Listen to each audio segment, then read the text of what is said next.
नमस्कार प्यारे विद्यार्थियों, महिंद्रा इस एकेडमी के इस बृहद प्लेटफॉर्म पर आप सभी का बहुत बहुत स्वागत है। प्रिय विद्यार्थियों, आज हम आप लोगों के लिए बहुत कुछ खास लेकर आए हैं जो कि आपकी हर प्रकार की समस्या का समाधान होगा।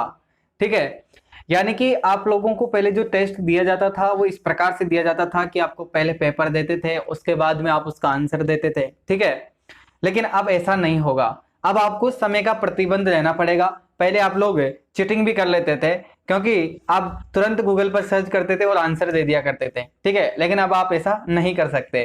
क्यों नहीं कर सकते? क्योंकि अब आपका जो टेस्ट है वो यहाँ पर होगा। ठीक है, और आप लोगों को एहसास नहीं हुआ होगा अभी तक तो, लेकिन अब एहसास होगा कि ऑनलाइन टेस्ट कैसे होता है। ठीक है, ऑनलाइन टेस्ट, अब हमने ऑनलाइन टेस्ट की जो प्रक्रिया प्रारंभ की है वो आप लोगों के लिए बहुत बेहतरीन है। ठीक है, वो इस प्रकार से है कि पहले आप लोग चीटिंग करते थे, जिस प्रकार से कई बच्चे होते थे जो गूगल से सर्च करते थे वो डायरेक्ट आंसर दे दिया करते थे, लेकिन अब ऐसा नहीं है। अब आप ये अगर यहाँ से छोड़ के जाएंगे और गूगल पर सर्च करेंगे तो आपका टाइम निकल जाएगा, और टाइम निकलने के बाद यानी कि आप 10 मिनट का आपको प्रॉपर समय दिया जाएगा। 10 मिनट के बाद में आप उस क्लास को आप वहां पर नहीं पाएंगे। जिस प्रकार से आपको क्लास का जो समय होता है वो प्रतिबंध होता है, उसी प्रकार से टेस्ट का टाइम प्रतिबंध है। यानी कि सिर्फ आप इसको 10 मिनट तक देख सकते हैं। जब तक ये क्लास आपकी खत्म होगी, शुरू से लेकर जब तक आपकी क्लास खत्म होगी वहां तक आप इसको देख सकते हैं। उसके बाद में ये जो आपकी क्लास है वह वहां से खत्म हो जाएगी, यानी कि वो वहां से हट जाएगी, और आप लोगों को जो पहली बार जो आंसर देना है वो एक पहली बार में देना है। उसके बाद में आपको सोचने का ज्यादा समय नहीं दिया जाएगा। ठीक है, यानी कि एक प्रश्न पर जिस प्रकार से 10 प्रश्न आपको पूछे जाएंगे और 10 प्रश्नों का आंसर आपकी कॉपी के अंदर आपको लिखना है। ठीक है, कॉपी के अंदर आपका आंसर लिखना है, उसके बाद में आपके ग्रुप में सेंड करना है जब आपको कहा जाए। ठीक है, तुरंत आपके 10 मिनट यहां से जैसे 10 मिनट कंप्लीट होती है उसके बाद में आपका ग्रुप के अंदर आपको परमिशन दी जाएगी और आपको वहां से कॉपी मांगी जाएगी। ठीक है, अब सभी विद्यार्थियों को समय का प्रतिबंध रहना पड़ेगा। ठीक है, और समय का प्रतिबंध आप लोग इस प्रकार से रहेंगे कि 10 मिनट के अंदर ही आपको आंसर देना है। ठीक है, चलिए हम सबसे पहले आपका जो पहला सवाल है वो आप लोगों के सामने है। सबसे पहले आप लोग उसका जवाब दीजिए। ठीक है, देखिए आपका पहला सवाल है, निम्नलिखित में से ऊन का संबंध किससे है? ठीक है, निम्नलिखित में से ऊन का संबंध किससे है? पहला आपका मत है ए ऑप्शन दिया गया है, इसके अंदर आपको बताया गया है सेवे मत। ठीक है, उसके बाद में आपका बी के अंदर आपको बताया गया है वैष्णवी मत। ठीक है, उसके बाद में आपका तीसरा सी है जिसमें आपको सूफी मत बताया गया है, और डी के अंदर उपरोक्त सभी। ठीक है, तो आप जल्दी से आंसर छाटिए कि आपको ए लगाना है, बी लगाना है, सी लगाना है, डी लगाना है। और दूसरी बात, आप में से कोई भी व्यक्ति नीचे कमेंट नहीं करेगा यूट्यूब पर। ठीक है, सीधे आपको आंसर देना है आपकी कॉपी में। ए बी सी डी आप कोई सा भी ऑप्शन चुन सकते हैं और पहला क्वेश्चन का आंसर आपकी कॉपी में लिख सकते हैं। ठीक है, चलिए अब आपको ज्यादा समय नहीं दिया जाएगा। उसी के बाद में आपको पहला क्वेश्चन मिल गया, सभी ने आंसर लिख लिया। उसके बाद में अब दूसरा क्वेश्चन आपका देखिए, आपके सामने दूसरा क्वेश्चन है, और दूसरा क्वेश्चन के अंदर आप लोगों को पूछा गया है कि दादू संप्रदाय से संबंध है। दादू संप्रदाय से किसका संबंध है? और आपको ऑप्शन दिए गए हैं। ठीक है, ऑप्शन के आधार पर आप सभी को उत्तर देने हैं, ए बी सी और डी। यानी कि आपको क्या चूज करना है इनमें से। जो देखिए, सबसे पहले आपके वैष्णवी मत दिया गया है, उसके बाद में सूफी मत दिया गया है, सेवे मत दिया गया है, उसके बाद में आडंबरवाद दिया गया है। यानी कि इन सब में से आपको एक आंसर चुनना है, ए या बी या सी और डी। ठीक है, और आप इस सब का आंसर दीजिए। लिखिए, आप सबसे पहले आपकी कॉपी में आंसर लिख लीजिए। इसके बाद में चलिए आगे अपन अब चलते हैं। आपने सोच लिया, उसके बाद में अब आपका तीसरा क्वेश्चन देखिए, आपके सामने आपका तीसरा प्रश्न है, और तीसरा प्रश्न आपका है लिबाद। लिबाद से किसका संबंध है? निम्नलिखित में से लिबाद से किसका संबंध है? ठीक है, आपके सामने ऑप्शन दिए गए हैं, 4 ऑप्शनों में से आपको एक ऑप्शन चूज करना है। ठीक है, जल्दी से आप एक ऑप्शन चूज कर लीजिए, आपका समय शुरू होता है। ठीक है, और जल्दी से आप ऑप्शन चूज कीजिए ताकि अपन अगला सवाल करें। ठीक है, ए बी और सी डी जिस प्रकार से आपको क्रम से दिए गए हैं, इनमें से आप एक आंसर छांटना है। ठीक है, इसी के साथ में अगले सवाल के साथ आप लोगों के साथ उपस्थित होते हैं। ठीक है, तीसरा सवाल का आंसर आप लोगों ने लिख लिया। उसके बाद में आपका चौथा सवाल है। चौथे सवाल के अंदर आपको बताया गया है कि चस्ती संप्रदाय से संबंध है। जो चस्ती संप्रदाय है उससे किसका संबंध है? निम्नलिखित में से चस्ती संप्रदाय का संबंध किससे है? ऑप्शन आपके सामने है, ए बी और सी डी। इनमें से आपको चूज करने हैं कि चिश्ती संप्रदाय का संबंध किससे है। ठीक है, चलिए आप सभी जल्दी से आपका ऑप्शन चूज करें,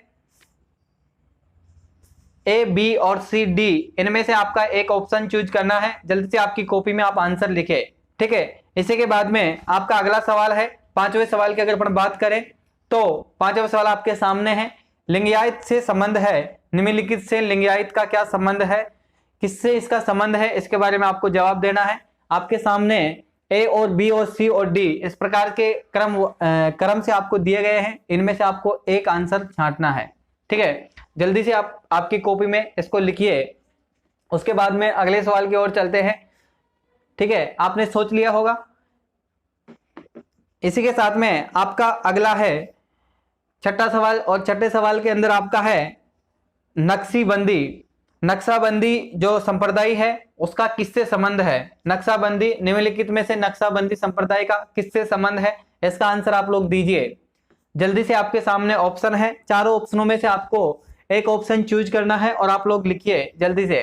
ठीक है, आप सभी के सामने सवाल है, इसका आंसर जल्दी से दीजिए। ठीक है, आपने लिख लिया होगा आपकी कॉपी में। इसी के बाद में आपका सातवां सवाल है, सातवें सवाल की ओर अपन चलते हैं। जल्दी से आप लोग आंसर लिख लीजिए। ठीक है, सातवां सवाल आप लोगों के सामने है। ठीक है, अलवार से संबंध है, निम्नलिखित में से अलवार से किसका संबंध है, आंसर दीजिए जल्दी से। चारों ऑप्शन आपके सामने हैं और जल्दी से आपकी कॉपी में लिखिए। ठीक है, चारों मत आपके सामने दिए गए हैं, कौन से मत से इसका किसका संबंध है उसके बारे में आपको जवाब देना है। ठीक है, जल्दी से आप चूज कीजिए, ए, बी और सी और या डी। ठीक है, इसमें से आपको एक आंसर चूज करना है और आप लोग बताइए, जल्दी से आपकी कॉपी में लिख लिए। ठीक है, इसके बाद अगले सवाल की ओर अपन चलते हैं। अगले सवाल आपका 8 नंबर का सवाल है। ठीक है, 8वें सवाल के अंदर बताया गया है कि दक्षिण में जो सेवे अनन्य थी उनकी संख्या कितनी थी, सेवे अनन्यों की संख्या कितनी थी। ठीक है, आपको ऑप्शन में दिए गए हैं जिस प्रकार से, ए के अंदर बताया गया है 12, बी के अंदर आपको 14 बताए गए हैं, सी के अंदर 66 बताए गए हैं और डी के अंदर 63 बताए गए हैं। इनमें से आपको एक चूज करना है। ठीक है, जल्दी से आप चूज कीजिए, आपको कौन सा ऑप्शन सही लग रहा है, उसी हिसाब से आपकी कॉपी में आप चूज कीजिए, ए या बी या सी या डी।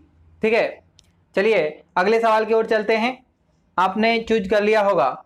ठीक है, और अपनी कॉपी में आंसर लिखें साथ के साथ। ठीक है, इसके साथ में अपन चलते हैं 90वें सवाल की ओर।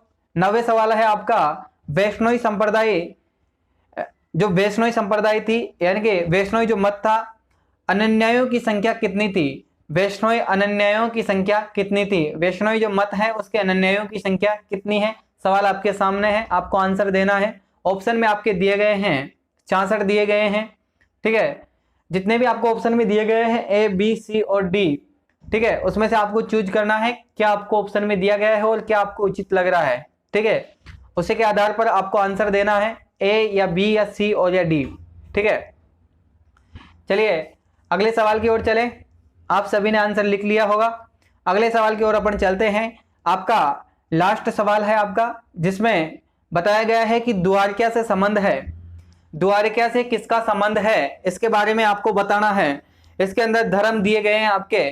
ठीक है, द्वारका से संबंध है, वैसे आपको मत नहीं बताना है, यहाँ पर आपको धर्म से बताना है कि कौन से धर्म से इसका संबंध है। आपका पहला ऑप्शन दिया गया है ए, और इसके अंदर बताया गया है हिंदू धर्म। ठीक है, कौन सा धर्म, हिंदू धर्म। उसके बाद में आपका बी जो ऑप्शन है उसमें बताया गया मुस्लिम धर्म। ठीक है, बी ऑप्शन आपका मुस्लिम धर्म है। और सी के अंदर बताया गया आपका इस्लाम या ईसाई दर्शन है। ठीक है, ईसाई धर्म आपका बताया गया है सी के अंदर। और चौथा आपका सिख धर्म है। ठीक है, इनमें से आपको जो आंसर उचित लगे उसका आंसर आप लोग अपनी कॉपी में लिखें। ठीक है, चलिए इसी के साथ में आपके आंसर और क्वेश्चन आपके समाप्त होते हैं। अब आप सभी जल्दी से व्हाट्सएप के अंदर व्हाट्सएप ग्रुप में आइए और वहां पर आपकी कॉपी की फोटो खींचिए और आप डायरेक्ट वहां पर डालिए। ठीक है, आप लोगों को केवल 3 मिनट का समय दिया जाएगा। ठीक है, और दूसरी बात, आप इस क्लास को रिवाइज नहीं कर सकते दोबारा। ये आपकी क्लास जैसे ही समाप्त होगी आपको वापस खुलेगी नहीं। ठीक है, यानी कि लिंक पर आपको मिलेगी नहीं।